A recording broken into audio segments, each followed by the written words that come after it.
باللہ من الشیطان اللعین الرجیم بسم اللہ الرحمن الرحیم وبہ نستعین وهو خیر الناصر والمعین قال اللہ الحکیم فی کتابہ المجید بسم اللہ الرحمن الرحیم الف لام میم ذالک الکتاب لا ریب فیہ۔ حضرات گرامی قدر، ہماری گفتگو کا سلسلہ جاری ہے اور قرآنیات کے حوالے سے ہم آپ کے سامنے اپنے معروضات عرض کر رہے ہیں۔ اس کے تیسرے مرحلے پر جو گزارشات کرنا، ان میں ہم کل کی بات کو رب دیتے ہوئے آپ کے سامنے عرض کریں کہ ہم نے کل کہا تھا کہ قرآن مجید جس عصر میں جس زمانے میں نازل ہوا، وہ زمانہ فصاحت اور بلاغت کے ارتقاء کا تھا۔ عرب اپنی زبان پر نازا تھے، فخر کرتے تھے، اپنی قصیدہ گوئی پر، اپنی شاعری پر، اپنی لفظیاتی اور جمالیاتی کلام پر ان کو غرہ تھا۔ جب ایسے ماحول میں کہ جہاں عرب اپنے آپ کو، عرب اور پوری کائنات کو، عجم یعنی اپنے آپ کو اہل زبان اور پوری دنیا کو گونگا سمجھ رہی تھی، اس زمانے میں قرآن مجید کا نزول ہوا تو بازار اوکاز میں جو مقابلہ آرائی ہوا کرتی تھی اور قصیدوں کا جو سلسلہ ہوتا تھا، اور ان میں جو قصیدہ سب سے اچھا ہوتا تھا اس قصیدے کو خانہ کعبہ میں آویزاں کر دیا جاتا تھا، اور جب تک اس کا متبادل کوئی قصیدہ نہ آ جاتا تھا اس وقت تک وہ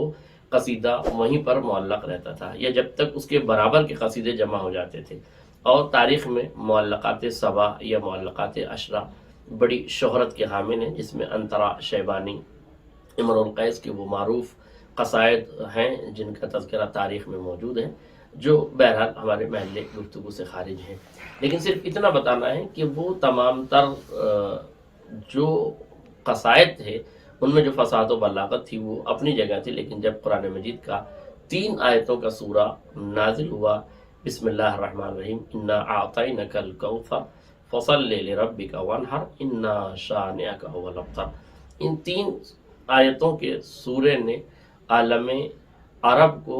مبہوت بحیرت کر دیا، ان کے تمام تر فصاحت و بلاغت کے دامن کو سمٹنے پر مجبور کر دیا، اور جب ان آیتوں کو انہوں نے محسوس کیا تو اپنے اپنے قصیدوں کو اتار لیا، اور یہ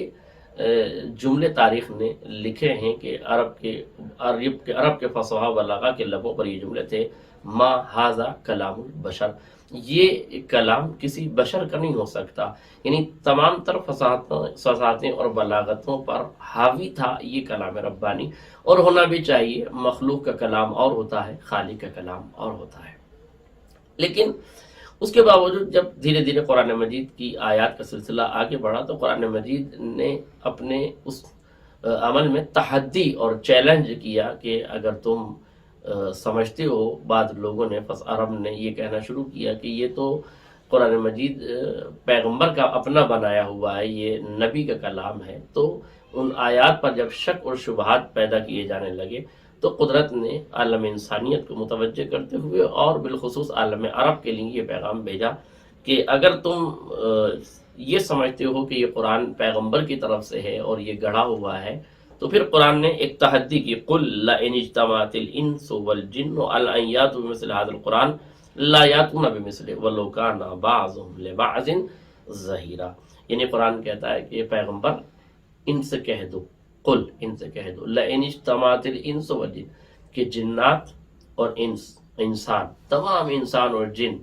جمع ہو جائے کس بات پر؟ اس بات پر کہ اس قرآن مجید کا عَلَىٰ أَن يَأْتُوا بِمِثْلِ هَٰذَا الْقُرْآنِ، کہ اس قرآن کے مثل کوئی قرآن لے آئیں، اس کتاب خدا کے مثل کوئی کتاب لے آئیں، لا یأتون بمثلہ، تو یہ ہرگز ایسا نہیں کر سکتے ہیں، یہ قرآن کا جواب نہیں لا سکتے ہیں۔ اور پھر اور قرآن مجید نے اس دعوے کو آگے کیا، وَلَوْ كَانَ بَعْضُهُمْ لِبَعْضٍ ظَهِيرًا، اگرچہ بعض کے مددگار کیوں نہ بن جائیں، یعنی اگر یہ انسان اور جن دونوں ایک دوسرے کے مددگار بن جائیں تب بھی قرآن مجید کا جواب نہیں لا سکتے۔ یہ قرآن مجید نے پہلے مرحلے پر عالم عرب کو تحدی اور چیلنج کیا کہ اس پورے قرآن کا جواب لے آؤ۔ ظاہر ہے کہ عالم عرب نہ جواب لا سکتے تھے نہ جواب لائے، تو قرآن مجید نے اپنے دعوے کو اور سمیٹ لیا اور کہا ام یقولون افتراہ، یہ لوگ جو یہ کہتے ہیں کہ قرآن مجید گڑھا ہوا ہے اور بندے کا بنایا ہوا ہے، قل، تو پیغمبر ان سے کہہ دو، فَأْتُوا بِعَشَرِ سُوَرٍ مِثْلِهِ، ان سے کہہ دو کہ یہ 10 سوروں کا جواب لے آئے۔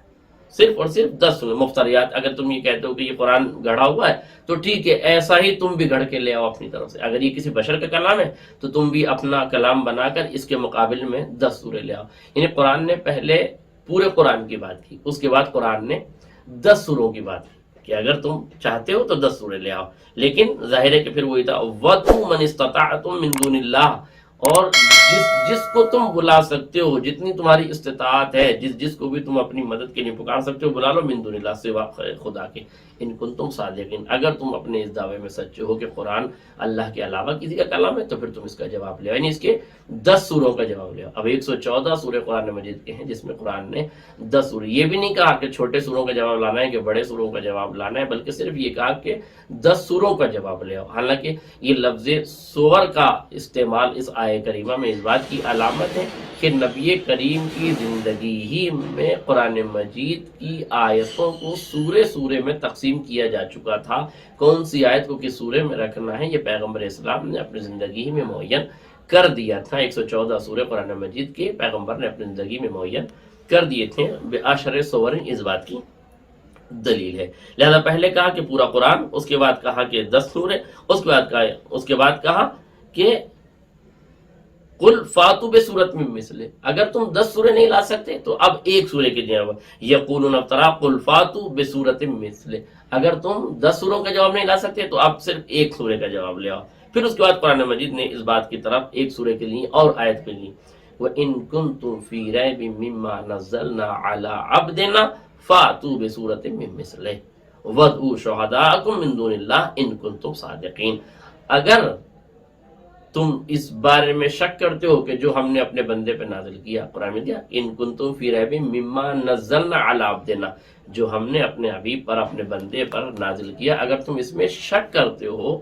اور تم ریب کرتے ہو، شک کرتے ہو، تو فاتو بسورۃ من، تو تم اس کے ایک سورے کا جواب لے آؤ. وَدْعُوا شُهَدَاءَكُم مِّن دُونِ اللَّهِ، اور اللہ کے علاوہ تم جن کو چاہو اپنا معین و مددگار بنا لو اگر تم اپنے دعوے میں سچے ہو. اس میں ایک لفظ اور میں اشارہ کرنا چاہتا ہوں، مما نزلنا علی عبدنا، جہاں ہم نے بات کی تھی قرآن مجید کے تدریج نازل ہونے پر اور دفعی نزول پر، وہاں پر علی عبدنا یہ قرینہ ہے کہ جہاں جہاں پیغمبر اسلام کے اوپر قرآن مجید کے نزول کی بات کی ہے، فاتو بسورۃ من مثلہ سے پہلے جو ہے یہ ہے مما نزلنا علی عبدنا، جو ہم نے اپنے بندے پہ نازل کیا. نزلہ کا لفظ استعمال کیا، وہاں بھی کہا نزل الفرقان علی عبدہ، وہاں پر بھی بندے کے اوپر قرآن نازل کیا. یہاں پر بھی یہ کہ ہم نے اپنے بندے پر قرآن نازل کیا. تو یہاں پر دونوں جگہ جو ہے وہ نزلہ کا لفظ ہے، اور جہاں قرآن مجید کو لیلۃ القدر کے بارے میں نازل کرنے کی بات ہے وہاں انزلنا کا لفظ استعمال کیا ہے. اس کا مطلب یہ کہ پورا قرآن لوح محفوظ پر ایک بار نازل ہوا ہے، لیلۃ القدر اس کا قرینہ ہے کہ ایک بار یہ نازل ہوا، اور دوسرے مرحلے میں قرآن مجید تدریجاً نازل ہوا ہے، قلب پیغمبر پر نازل ہوا ہے، تدریجاً قلب پیغمبر پر نازل ہوا. اس کی دلیل علی عبدنا ہے. یہ جو عبد کا لفظ ہے یہ قرینہ ہے، نزلہ سے مل کر یہ اس بات کی طرف اشارہ کرے گا کہ قرآن مجید بالتدریج نازل ہوا ہے، یعنی پہلی مرتبہ لوح محفوظ پر مکمل طور سے، اور اس کے بعد دھیرے دھیرے پیغمبر اسلام کے قلب اطہر پر نازل ہوا ہے. قرآن نے اپنے چیلنج کو یہیں پر ختم نہیں کیا. پہلے کہا پورے قرآن کا جواب، پھر کہا 10 سوروں کا جواب، پھر کہا ایک سورے کا جواب.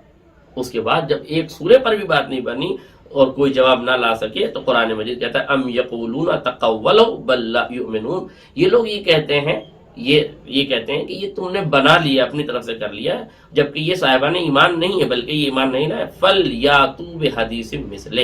تو ان سے کہو کہ صرف ایک گفتگو لے آئے، ایک حدیث، یعنی کو ہم ایک کلمے پر بھی منحصر کر سکتے ہیں کہ ایک کلمے کا جواب لے آؤ. حالانکہ اس سے پہلے ایک آیت ہے ما انت بشر مثلنا فاتح بآیت ان کنت من الصادقین، اگر تم اپنے دعوے میں سچے ہو تو ایک آیت کا جواب لے،